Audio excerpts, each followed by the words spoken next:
Hi students, welcome to ACE Academy. So வீடியோல இருந்து அழைக்கும் உங்களுக்கு மனமார்ந்த நன்றிகள்.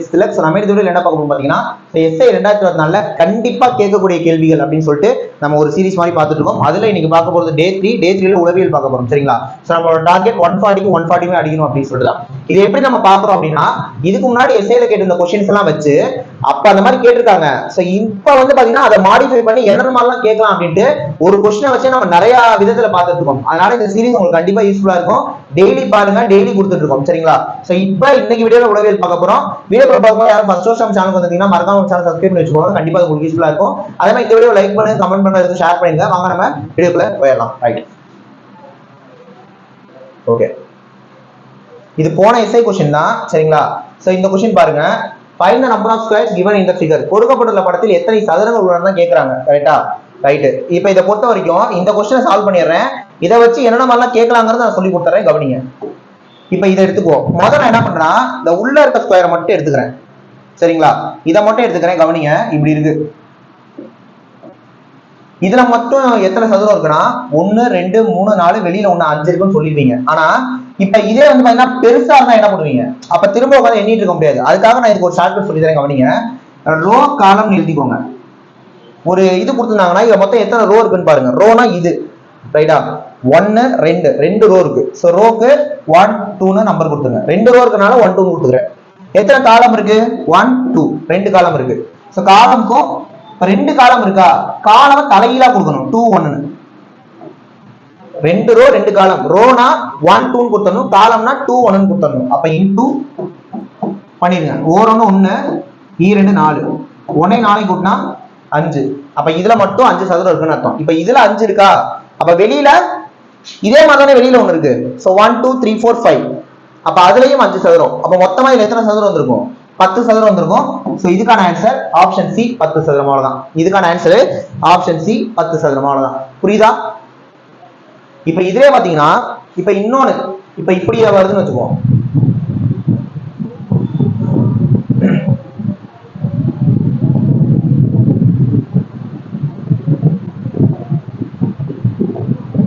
வெளியில இன்னொன்னு வந்துச்சு அப்படின்னா அதுல ஒரு 5. அப்ப வெளியில இந்த மாதிரி சதுரம் போக போக 5 தான் நீங்க சேர்த்துட்டே போலாம். அப்ப இதுலனா 15 சதுரம் இருக்கு.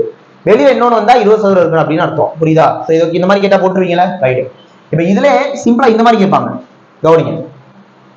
நான் தான் சொல்லிட்டேன் இந்த கேள்வியை மட்டும் நம்ம சால்வ் பண்ண போறதுல இதை வச்சு என்னெல்லாம் கேட்பாங்களோ எல்லாமே நம்ம பார்த்துடலாம். ரைட். இப்ப இதை கவனிங்க. இப்ப இப்படி ஒரு சதுரம் கொடுக்குறாங்க.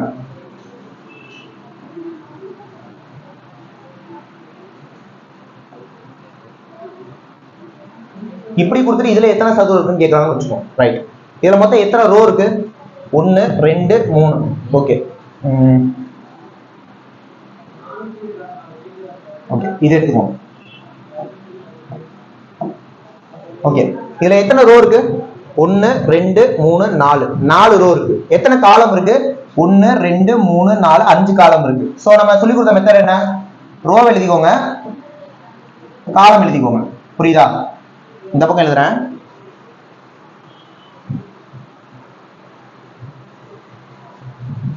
சோ ரோ காலம். இதுல எத்தனை ரோ இருந்தது? 4 ரோ. சோ 1 2 3 4. எத்தனை காலம்? 5 காலம் இருக்கா? 5 காலம் இருக்கா? அப்ப காலத்தை தலைகீழா கொடுக்கணும். 5 4 3 2. சார் 1 போட இடம்லயே விட்டுருங்க. இப்படிதான் சால்வ் பண்ணணும். சோ ரோனா இப்படி கொடுக்கணும், காலம்னா இப்படி கொடுக்கணும். இப்ப அப்படியே மல்டிபிள் பண்ணிடுங்க. ஓ 2 2 ஈ 3 6 3 12 4 5 20. கூட்டிங்கன்னா 20 32 32 40. சோ இதுல மட்டும் மொத்தம் 40 சதுரம் இருக்கு அப்படின்னு அர்த்தம். நீங்க என்னலாம் 1 2 3 அப்படி இப்படி இப்படின்னு என்னன்னா 40 வரும். புரியுதுங்களா? சோ இது மாதிரி போட்டுக்கோங்க. அப்ப இந்த மாதிரி சதுரம் கொடுத்து கேட்டா போட்டலாம். அப்ப சதுரத்தை பேசி ஒரு கேள்வி கேட்டுருக்காங்க. சோ எப்படி சதுரம் கேட்டாலும் நம்ம என்ன பண்ணிடலாம்? இப்ப ஆன்சர் பண்ணிடலாம். ரைட்டா? அடுத்த क्वेश्चन பாருங்க. இத பாருங்க. வார்த்தைகளை அர்த்தமுள்ள வரிசையில் அடுக்கவும். Logical sequence. இதை பேஸ் பண்ணி கண்டிப்பா கேள்வி கேட்பாங்க. புரியுதா? சோ காய், சந்தை, நறுக்குதல், சமையல், உணவு. சோ ஃபர்ஸ்ட் வந்து பாத்தீங்கன்னா நீங்க சந்தைக்கு தான் போகணும். கரெக்டா? முதல்ல நீங்க சந்தைக்கு தான் போகணும்.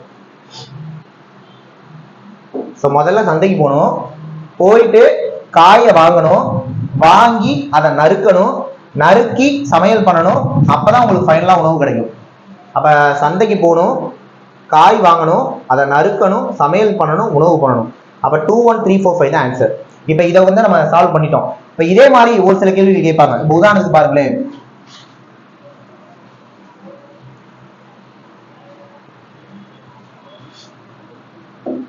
நோய்வாய்ப்படுதல், அது இன்ஃபெக்ஷன் ஆகுது, நோயாளி. இப்ப இது மாறி மாறி இருக்குன்னு வச்சுக்கோங்க, இப்படி கொடுக்கலாம். சிகிச்சை, மருத்துவமனை, மருந்து, நோயாளி, இப்படி இருக்குன்னு வச்சுக்கோ. இந்த அஞ்சையும் கொடுத்துட்டு இதை அரேஞ்ச் பண்ண சொல்றாங்க அப்படின்னா ஃபர்ஸ்ட் நோய்வாய்ப்படணும். நோய்வாய்ப்பட்டாதான் ஒரு நோயாளியா வரும். ஸோ இது ஒண்ணு, இதுதான் ரெண்டாவதா வரும். அதுக்கப்புறம் மூணாவதா என்ன வரணும்? மருத்துவமனைக்கு போகணும், அடுத்து மருந்து வாங்கணும், கடைசியா தான் சிகிச்சை வரும். புரியுதா? ஸோ அப்ப இந்த மாதிரி என்ன மாதிரி கேட்டாலும் நமக்கு என்ன பண்ண தெரியணும்? அரேஞ்ச் பண்ண தெரியணும். ஸோ இந்த மாதிரி கேள்வி கேட்டா நம்ம என்ன பண்ணணும்? கண்டிப்பா அடிச்சிடணும். ஓகே, அடுத்த கேள்வி பாருங்க. ARDSB ஆகிய 5 பெண்கள் ஐங்கோண மேஜையை சுற்றி அமர்ந்துள்ளனர். R மற்றும் D இடையே A உள்ளார், S என்பவர் B இடதுபுறம் உள்ளார், R என்பவர் S இடதுபுறம் உள்ளார், A இன் வலது பக்கத்தில் இருப்பவர் யாருன்னு கேட்டு 4 ஆப்ஷன் கொடுத்துருக்காங்க. இந்த மாதிரி கொஸ்டினை சால்வ் பண்ணணும். சால்வ் பண்ணதுக்கு அப்புறம் எப்படி கேள்வி கேட்டாலும் ஆன்சர் பண்ணிடலாம். முதல்ல எப்படி சால்வ் பண்றதுன்னு கவனிங்க. ஸோ ஐங்கோண மேஜை இந்த மாதிரி போட்டுக்கோங்க. ஸோ 1 2 3 4 5 ஓகேவா? ரைட். ஃபர்ஸ்ட் என்ன கொடுத்துருக்காங்க? R மற்றும் D இடையே A உள்ளார். R மற்றும் D. இப்ப இந்த மாதிரி கொடுத்துட்டு சார் R ஐ D ஐ நாங்க எங்க சார் உட்கார வைக்கிறது? இந்த 5 இடத்துல எங்க சார் உட்கார வைக்கிறதுனா முதல் ஸ்டார்ட் பண்றது உங்களோட விருப்பம், நீங்க எங்க வேணாலும் உட்கார வச்சுக்கலாம். ஆனா ஆர்க்கும் டிக்கும் நடுவுல A வரணும், அவ்வளவுதான். ரைட். இப்ப நான் என்ன பண்றேன்? R இங்க போட்டு D இங்க போடுறேன். இப்ப A நடுவுல உட்கார வைக்கணும். நடுவுலனா சென்ட்ரலா உட்கார வைக்கணும். இங்க நான் உட்கார வச்சீங்கன்னா உடனடியா வருது, இங்க ஒரு கேப் போட்டு வருது. இங்க உட்கார வச்சீங்கன்னா உடனடியா வருது. அப்பனா கரெக்டா ஏவை என்ன பண்ணணும்? இங்கதான் நீங்க உட்கார வைக்கணும். இப்ப RDA உட்கார வைக்கலாம், உங்களோட விருப்பம். ஸ்டார்டிங்ல பண்றது மட்டும் உங்களோட விருப்பம், எப்படி வேணாலும் பண்ணிக்கலாம். ஆனா இப்படி உட்கார வைக்கலாம், இன்னொரு பாசிபிள். இப்படியும் பண்ணால ஆர்க்கு டிக்கும் உள்ளதானே A. இந்த ரெண்டு பாசிபிளையும் நம்ம என்ன பண்ணிடணும்? போட்டுறணும். அடுத்த பாயிண்ட், S என்பவர் B இடதுபுறம் உள்ளார். S என்பவர் B இடதுபுறம் உள்ளார். இங்க S என்பவர் B இடதுபுறம் உள்ளார். அடுத்த பாயிண்ட், R என்பவர் S இடதுபுறம் உள்ளார். R என்பவர் S இடதுபுறம் இருக்கணும், ஆனா இங்க ரைட்ல வருது. இது தப்பு. இதுதான் R என்பது S இடதுபுறம் உள்ளார். சோ R என்பவர் S இடதுபுறம் உள்ளார். இதுதான் கரெக்ட். அப்ப இதுதான் நீங்க ஃபைனலா எடுத்துக்கணும். இப்ப என்ன கேட்டாங்க? A இன் வலது பக்கத்துல இருப்பது யாருன்னு கேட்டாங்க. A க்கு வலது பக்கத்துல இங்க பாருங்க, இங்கதான் ஒரு கவனம். நம்ம எல்லாமே இங்க இன்சைடு வச்சு போட்டுருக்கோம், இப்படி போட்டிருக்கோம். அப்ப A இன் வலது பக்கத்துல டக்குனு D போட்டுறக்கூடாது. சோ A க்கு வலது பக்கத்துல இப்படி இருக்காங்க. சோ வலது பக்கம் என்ன வரும்? R தான் வந்திருக்கும். So answer R. இப்ப இந்த அரேஞ்ச் பண்ணிட்டீங்களா? இதை வச்சுதான் கேள்வி கேட்பாங்க. இப்ப இதுல நான் இன்னொரு கேள்வி கேட்கிறேன் பாருங்க. D க்கு இடதுபுறம்னு கேட்டா என்ன பண்ணுவீங்க? D க்கு இடதுபுறம். சோ D இப்படி இருக்காரு. சோ இடதுபுறம்னா என்ன வந்திருக்கும்? ஆன்சர் V வந்திருக்கும். கரெக்டா? ரைட். S க்கும் A க்கும் நடுவுல யார் இருக்கா? S க்கும் A க்கும் நடுவுல, S க்கும் A க்கும் நடுவுல யார் இருக்கா? R. அப்ப இதை நீங்க அரேஞ்ச் பண்ணிட்டீங்கன்னா இதை வச்சு என்ன கேள்வி கேட்டாலும் நம்ம என்ன பண்ணலாம்? ஆன்சர் பண்ணிடலாம். சோ இதுதான் ரொம்ப இம்பார்ட்டன்ட். திரும்ப சொல்றேன் பாருங்க. R மற்றும் D இடையில A இருக்காரு, R க்கு D க்கு நடுவுல A இருக்காரு. நான் இந்த பாசிபிள் போட்டேன். S வந்து B க்கு இடதுபுறம் இருக்காரு, ஓகே. ஆனா R ங்கறது S க்கு இடதுபுறம் இருக்காருன்னு சொன்னாங்க. இங்க S க்கு ரைட்ல வருது R, ஓகேவா? லெஃப்ட்லயும் வரலாம், ஆனா இடதுபுறம்னா உடனடியா இருக்கணும். இங்க பாருங்க, R என்பவர் S க்கு இடதுபுறம் உடனடியா வரணும், இங்கதான் வருது. சோ இதுதான் A இன் வலது பக்கத்துல போதான் யான்னு கேட்டாங்க. சோ A க்கு வலது பக்கத்துலனா ஆன்சர் R. அவ்வளவுதான். புரிஞ்சுச்சா? ரைட். அடுத்த கேள்வி பாருங்க.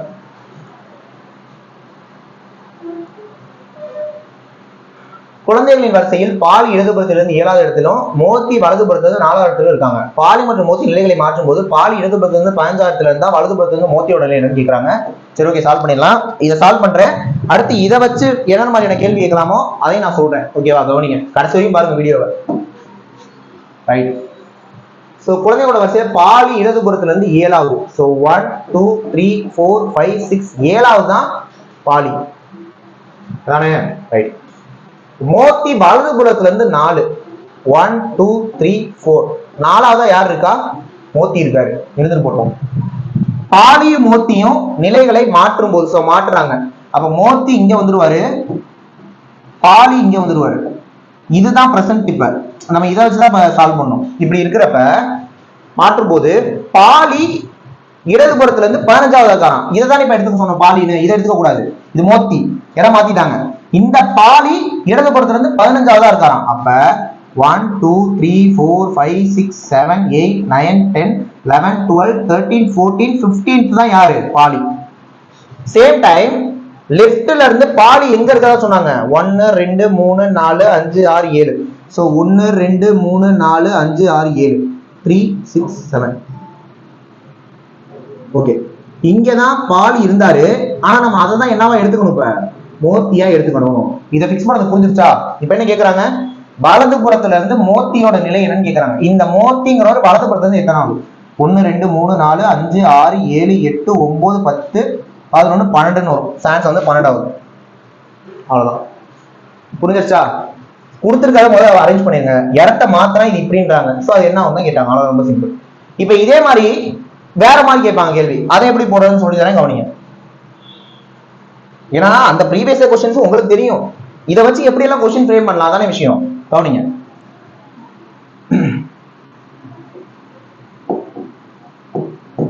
இடதுபுறத்திலிருந்து ஏ 4வதாக உள்ளார். இது ஃபர்ஸ்ட் பாயிண்ட். வலதுபுறத்திலிருந்து பி 5வதாக உள்ளார். அடுத்த பாயிண்ட், ஏக்கும் பிக்கும் நடுவுல ஒருத்தர் உள்ளார், ஒருத்தர் உள்ளார். இப்ப வலதுபுறத்துல இருந்து ஏவோட நிலை என்னன்னு கேட்பாங்க. இதுக்கு ஒரு 2 பாசிபிள் ஆன்சர் வரும். நான் ரெண்டையுமே சொல்லி தரேன், கவனிங்க. இடதுபுறத்துல இருந்து ஏ 4வது தான். சோ 1 2 3 4. இடதுபுறத்துல இருந்து ஏ எத்தனாவது? 4வது. வலதுபுறத்துல இருந்து பி 5வது. ஏதோ 5வது எடுத்துட்டு போட்டோம். ஆனா ஏக்கும் பிக்கும் நடுவில் ஒருத்தர் இருக்கான்னு சொல்லிட்டாங்க. இப்ப 4வது இருக்கிறது ஏ. ஏக்கும் பிக்கும் நடுவுல ஒருத்தர் சொல்லிட்டாங்க. கரெக்டா? இந்த பி தான் வலதுபுறத்துல 5வது சொல்லிட்டாங்க. அப்ப 1 2 3 4 5 முடிஞ்சு போச்சு. இப்ப வலதுபுறத்துல ஏ எத்தனாவது தான் கேட்டாங்க. 1 2 3 4 5 6 7. 7th ஆன்சரா? இப்படி போட்டா 7 ஆன்சர். ஆனா இன்னொரு பாசிபிள் போடலாமே. எப்படி? கவனிங்க. இது புரிஞ்சிருச்சா? இதை நான் அழைக்க போறேன். இது புரிஞ்சிருச்சா? இப்ப கவனிங்க. ஆன்சர் இடதுபுறத்துல ஏ 4வது, வலதுபுறத்துல இருந்து பி 5வது. இப்ப ஏக்கு மீகம்ல ஒருத்தர். இப்படி போட்டால இப்படி இருக்கலாம்ல, இப்படி இருக்கலாம்ல. அதே மாதிரி என்ன சொன்னாங்க? பி 5வது. 1 2 3 4 5. இப்ப ஏ வலதுபுறத்துல இருந்து 3வது வராருல. புரியுதா நான் சொல்றது? அப்ப 3 வருது, இன்னொரு ஆப்ஷன் வந்துச்சு. அப்ப குறைந்தபட்சம் என்னன்னு கேட்டா இது ஆன்சர். கேள்வியில ஒரு அப்படி கேட்பாங்க. அதிகபட்சம்னா முதல் போட்டது ஆன்சர். சோ ரெண்டுமே நம்ம தெளிவா இருக்கணும். சோ இந்த மாதிரி கன்ஃபியூஸ் பண்ற மாதிரி கேட்பாங்க. சோ நமக்கு போட தெரியும். ரெண்டுமே வருது ஆன்சரா, உனக்கு குறைந்தபட்சம் அதிகபட்சம் கேட்கலாம். அப்படி ரெண்டுமே ஆன்சர் வந்தா போட்டுறணும். இது ரொம்ப கவனமா சால்வ் பண்ணணும். இது நம்பர் ரேங்கிங் சொல்லுவாங்க டாபிக். புரியுதா? ரைட். சோ இந்த கேள்வி பாருங்க. பின்வரும் வரைபடங்களில் எது யானைகள், ஓநாய்கள் மற்றும் விலங்குகள் ஆகியவற்றின் உறவை சிறப்பாக சித்தரிக்கிறது? யானை, ஓநாய், விலங்கு.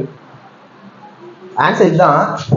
ஏன்னா யானை, ஓநாய் வெவ்வேறு மிருகங்கள், அதெல்லாம் விலங்குகளுக்குள்ள வருது. புரியுதா? விலங்குகளுக்குள்ள வருது. அதாவது விலங்குகள் தான் எல்லாமே. இது விலங்கு, இது யானை, இது ஓநாய். புரியுதா? இதுதான் கரெக்டான ஆன்சர். இப்ப இதை வச்சு எப்பெல்லாம் கேட்கலாம் அப்படின்னா, ஆண்கள், பெண்கள், மனிதர்கள் அப்படின்னா ஃபுல்லா மனிதர்கள். இதுல ஆணும் பெண்ணும் இருக்காங்க அப்படின்னு போடலாம். புரியுதா? இன்னொன்னு, மாணவர்கள், கால்பந்து, கிரிக்கெட். இப்ப இது ரொம்ப முக்கியமான ஒரு விஷயம். இப்ப மாணவர்கள் நீங்க எடுத்து கால்பந்து கிரிக்கெட்னு சொல்ல முடியாது. ஏன்னா கால்பந்தையும் கிரிக்கெட்டையும் மாணவர்கள் மட்டும் விளையாடல, இன்னும் ஒரு சில பேர் விளையாடுறாங்க. அப்ப இதை கரெக்டா சொன்னா எப்படி சொல்லணும்னா இப்படி சொல்லணும். ஏன்னா கால்பந்துக்கும் கிரிக்கெட்டுக்கும் சம்மந்தம் இல்லை. ஆனா அத மாணவர்கள் ரெண்டையுமே விளையாட வாய்ப்பு இருக்குல்ல. இப்ப மாணவர்கள் கால்பந்து விளையாடலாம், மாணவர்கள் கிரிக்கெட் விளையாடலாம், சேம் டைம் கிரிக்கெட்டை மாணவர் தாண்டி வேற யாரும் விளையாடலாம், கால்பந்த மாணவர் தாண்டி வேற யாரும் விளையாடலாம். அப்ப இந்த ரிலேஷன் சொல்றது இதுதான் கரெக்ட். இப்படி சொல்ல முடியாது. நான் சொல்றது புரிஞ்சுச்சா? இதுக்கு என்ன அர்த்தம்னா மாணவர்களுக்குள்ள கால்பந்து கிரிக்கெட் வர மாதிரி இருக்கு, அப்படி வராது. இப்படிதான் கரெக்டா வரும். இது கரெக்டா ரிலேஷன் ஆகும். இந்த மாதிரி ரிலேஷன் கொடுத்து கேட்கறதும் எப்படி கேட்டாலும் உங்களுக்கு போட தெரியணும், லாஜிக்கலா நீங்க யோசிக்கணும். ஸோ ப்ரீவியஸ் இயர் கொஸ்டினை வச்சு இப்போ 2024 என்னென்ன கேள்வி கேட்கலாங்கிறத நம்ம நிறைய ஆங்கிள் யோசிச்சு ஒன்னொன்னா பார்த்துட்டு இருக்கோம்.